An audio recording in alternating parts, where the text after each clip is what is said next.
guess I'm showing my stripes here, but I hear a lot of people talk about make America great again, and there's an argument that we don't build as much as we did. Our roads are not as good as they used to be, et cetera. But if you look back at periods in our country's history when we were investing in infrastructure and we were investing in what some might call social handouts, but others might call social safety nets, which we all appreciate, like Social Security, Medicare. We had tax rates that were far, far higher. Is there a danger that the continual expectation that taxes must continue to get lower and lower and lower will put us in a position as a country where we aren't able to pay for even the most basic things like fixing potholes on interstates? Well, this president is also and has been very vocal about fixing our infrastructure. I think that's a bipartisan effort. He has. Well, he's been vocal about it, but I don't know that he's done it. Look, when we're talking about things, I mean, USMCA, that's an easy thing that should be bipartisan, and that's being stalled because of the Democrats. So if we want to go back and forth, Trump's not doing this, not doing that, he's not getting a lot of help. He has brought up infrastructure. That's been a discussion that was had, and then we went into the whole immigration and the shutdown, and then that all got delayed, and now we're in another witch hunt. So everything's being delayed. Listen, and I don't want anybody to respond to what I'm about to say, because I'm not saying this for an applause or anything, but I will make the point that I've noticed that there's a lot of Democrats' fault that comes from this side, and I don't hear as much blame coming from this side of the room. And so I wonder if it's possible to talk about what the Republican Party, I said I don't want you to respond, trust me, it's not, I'm not coming, but I'm just asking constructively, is there a way to make the arguments way too much stuff about Clay and way too much trying to interject and trying to become, part of this thing too. Clay, nobody gives a crap about you moderating this debate. They didn't come here to see Clay Aiken filibuster and sort of, show your colors, show your stripes. We know you're a leftist. We know you're a Marxist, socialist, progressive, moderate, whatever the hell you want to call yourself. We know all that about you, all right? We don't need to hear you trying to, play 2-on-1, against Tomi Lahren. That's not what we're talking about, okay? We're just basically just come up with a simple follow-up, ask a pertinent question, and then let the ladies give their answers. That's what we're talking about.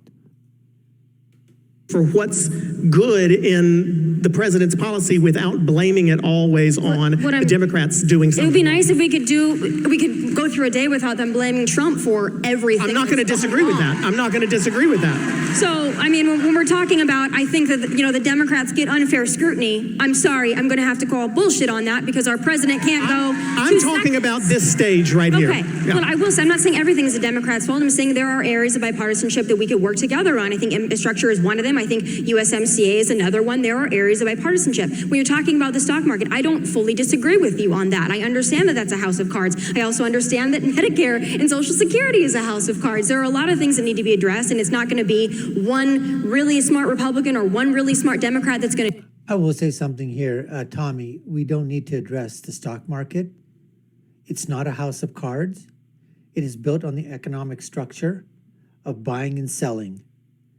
And people have the right to do what they want. Now, if someone's manipulating that, that's a whole different story. But we're not talking about stock market manipulation. That's a whole different thing, right? So don't get into the same boat as Ana in terms of, the stock market being a house of cards. Yes, when bubbles occur, when they're being caused by people that are doing unscrupulous things like they did before with the stock market collapse previously, and the mortgage-backed securities and those things, that was caused by what? It wasn't because of the stock market. It was because what people were trying to do was manipulate things with the stock market. It's a whole different thing than calling the stock market a house of cards. To do it, it's going to be consensus, and I think that that's maybe where we can take our tone down and decide we have a Congress that's not acting in the interest of the American people on both sides. True. Why are we not able to work on these things that we all say we agree on, like infrastructure? What do you think is and I'll come to you for an answer on that too, but what do you think is the reason that's not possible? It's going to be tough. Well, I mean, that is tough to answer, and we live in a very polarized climate, and I think it's driven by the type of rhetoric that we're hearing in the executive branch, to be quite honest. But I will say one thing. you know, Trump had an opportunity to get things done without having to worry about bipartisanship in the first 2 years of his presidency. And that's on Republicans. Why didn't he build the wall then? That's what we asked the... It's because why do you ask? Well, he's being fought against by the rhinos, by the establishment. They don't want to do what President Trump wants to do. And President Trump probably realized, hey, guess what? This isn't like running a company where you make a decision, everybody has to follow that decision, and you can make it, and that's it. Here, he makes a decision. It's got to go through the State Department. It's got to go through policymakers. It's got to go through Congress. It's got to go through rhinos. It's got to go through Democrats. It's got to go through socialists, Marxists. Everybody wants their piece in it. And then they want to see what can they do to that legislation so that their constituents or their people that they've owe favors to and whatever can get something out of it. And if they can't, put stuff into it. And by the time it really comes back, it's like, what the hell? I said yes. I said this. And you gave me that. Rhinos every single day, and I press them on every single day. Trust me. Trust me. I'm with you on that one. If we can agree on something, is that I'm not happy with a lot of the establishment So Republicans then maybe it's either. not just Democrats' fault right now still. No, it's absolutely not. There's a lot of Republicans who are going to have hell to pay. I've never been someone who's just been a cheerleader. Like the sky is going to open up. We agreed on something up here on the stage. I've never been a cheerleader for the establishment Republicans. What is an establishment Republican? What does that mean? Because the Democrats say it too. Establishment Democrats, especially when we're in this primary, establishment Republicans. It just sounds to me, as if I'm trying to be nonpartisan, it just sounds to me like Republicans don't like anyone who's not far enough right for them, and Democrats don't like anyone who's not far enough left for them. So what does establishment mean? Can I want to change the framing of that question a little bit, because I don't think it's about, oh, we don't support someone who's not left enough or right enough. I think that it's all about rejecting corporatism, right? So, and corruption, really, because we want lawmakers who actually are good faith actors and are driven by their ideology, driven by their principles and their values. On both the left and the right, our entire system's been hijacked by corporate interests, by legalized bribery, and so none of these lawmakers really represent us unless they reject that money. And honestly, it's very rare to find anyone who's willing to reject it. That's why someone like Bernie Sanders was able to start a movement. Because he said, no corporate PAC money, no big donors. I'm only going to accept small dollar donations. And he's been so principled. You go back 20 years and he's been preaching the same thing. He believes in what he says, and that's why he's so appealing. Do you think that? Well, Bernie Sanders, a multi-millionaire with principles. 3 homes, 15 million, 5 or 6 boats, who knows how many cars, book deals for him and his wife out the yazoo, tons of money raised. I mean, he's such a poor person, this elite, right? Bernie Sanders. Hey, just his first and last initials, BS, ought to tell you all you need to know about Bernie the BS Sanders. That's the same definition on the Republican side? No, I absolutely agree. I absolutely agree with that. I think that it's the populist movement on both sides, although it's different. That's why you see the rise of Bernie Sanders. That's why you saw the rise of Donald Trump. And I do think that that's more in the people's interest. We have different ways of going about it, but it is that core populist movement. And that's when we both say we're not happy with the establishment. It's because they do put their own interests, their own after office interests, their own current office interests, the dollar signs ahead of the American people. And that's a frustration on both sides. Maybe we can agree on that. Well, who would be establishment characters in your mind? You don't even have. I mean, if you're Our willing. good friend Pierre Delecto is one. Mitt Romney. Okay, Yeah. sorry. Of course, I'm not a fan many times of Lindsey Graham. I've been very vocal in my opposition to Lindsey Graham. I'm not fully supportive of Mitch McConnell. I mean, there are several, and there are leaders in the Republican Party that I don't feel like support this president, but more than that, I don't feel like necessarily support the hardworking conservatives in this country that elected them. And I'm sure she has the same on her side of the aisle. Oh, definitely. I mean, one of the things that Hillary Clinton got a lot of criticism for on the left was her ties to corporate interests. And I think that, for establishment politicians who are paying attention and actually care about these types of discussions, they need to understand that people are paying attention. People are looking into what influences their campaigns and why they push for the types of policies they push for. And if there's a lot of corporate influence, it's very unlikely that these politicians are going to look out for the best interests for the average American or of the average American. What do you think the biggest threat for young people in this country is right now? Socialism. Yeah, I do. Do you feel like socialism define that for me, though? That socialism is taking hold? Yes, I absolutely. Well, define what you mean by socialism taking, what defines socialism? Because I think we hear it thrown around a lot, but there are, I think, maybe I'm wrong, I think there are differing opinions on exactly what people are talking about. Socialism in Venezuela is different than socialism in Bolivia, is different than what some people might call socialism in Norway and Sweden. They all have aspects of it. Canada even does too. But what is the socialism that you're most afraid of? So, well, like when you hear Bernie Sanders, which many of you are a fan of, but when you hear him on stage saying the government's going to give you a job, the government's going to give you free health care, the government's going to give you free college, you work for the government, you live by the government. Do you not think that's a little hyperbole, though? I mean, no, has he said the government's going to give you a job? No, the federal jobs program. He absolutely did. But he absolutely did. Kind of like about making things available. Like the New Deal, Is it not about making things available to people? Is it not about making college available and accessible to people versus handing everyone who's going to pay for opportunity to handing everyone college tuition? You live in the United States of America. You've been handed an opportunity that most people don't have. First and foremost. I won't disagree with that, but I was handed and I'm not really. I'm trying to disappear, but I'm not. Very tough for me. But I was handed an elementary school education for free and a middle school and a high school education for free.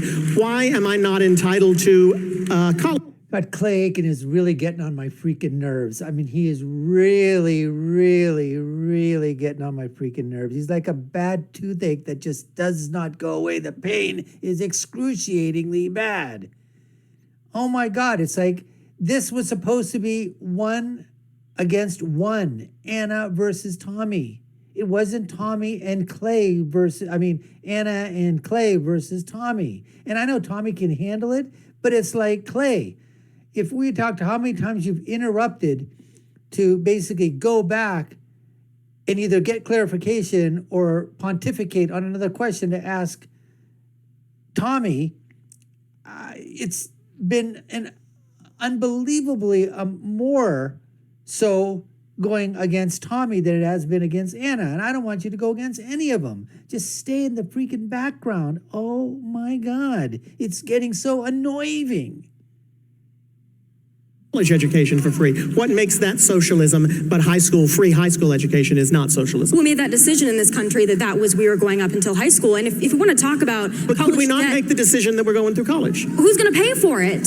College used to be free in America. High school. Public colleges used to be free in America. They were properly funded and they were free. I'm talking about public colleges. They used to be free in America. All the things that Bernie Sanders is campaigning on are things that Americans used to have, but they were taken away from us just to give the top 1% the giant tax cuts that they're enjoying today. So it's not like what he's proposing is radical. What he's proposing are policies that used to make America great, policies that gave Americans opportunities to lift themselves up by the bootstraps and actually create the type of lives that they deserve if they work hard enough for it. The type of lives that my family was able to accomplish, through all the hard work, the sweat, the tears. I mean, I could never do what my parents did today because they had certain opportunities that we just don't have anymore. Free education, I'm talking about college education, is like a fantasy now. And it's not a radical idea considering the fact that we used to have it. I want to give you an opportunity to expand on it. All right. Everything was going great. I think this was the session here, part 4, where there was some agreement upon, and they espoused their views in terms of agreeing. They agreed about corporatism. They agreed about where corporations are getting are utilizing loopholes that are in there. And listen, the loopholes are there. Then representatives fix those loopholes. But then it goes back to the point about that politicians, taking the money, doing the bidding of these giant corporations, not doing it for the good of the American people. unfortunately, right now, that's the way this system is. And until you get things like maybe term limits that will not allow people to stay in Congress for like 30, 40, 50 years and make it a life's career and enrich themselves on the backs of the American people by utilizing, their knowledge and insider knowledge, insider trading, whatever it is, like in the stock market for congressmen and senators and everything and people in government, that's going to continue.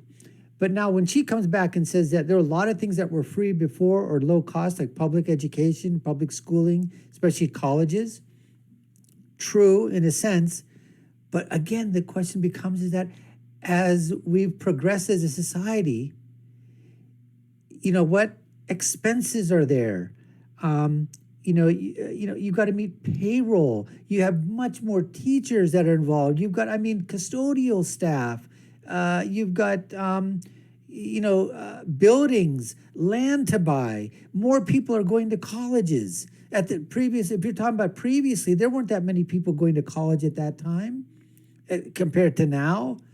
And I just have to ask Anna, who's going to pay the salaries of these professors? And some of these professors are making well north of $150,000, $200,000, especially when they're tenured at these very, even at the public schools, many of them are, in terms of, it's just a question of, again, who is going to pay for these things that you want to give free to? That's the question that has to be asked. So an overall, part 4, I think, was a wash, but Anna coming in at the very end, probably slightly, if you want to say, just because of her idiot, stupid answer in terms of just making everything free once again, that's just not going to happen. No way. Anyways, we appreciate you watching. This was a Politicon debate, part 4 between Tomi Lahren and Ana Kasparian, and you've been watching the Dr. Nasir Shaikh Show. I've been your guest host. My name is Dr. Nasir. Like, share, and follow us. Subscribe to the channel. Hit that notification bell. Let us know in your comments below what you think. Watch our other reaction videos of these Politicon debates as well. And I'll leave you with my final thought, which is, when you're right, you're right. And when you're left, you're wrong. We'll see you again next time, folks. Take care and stay safe.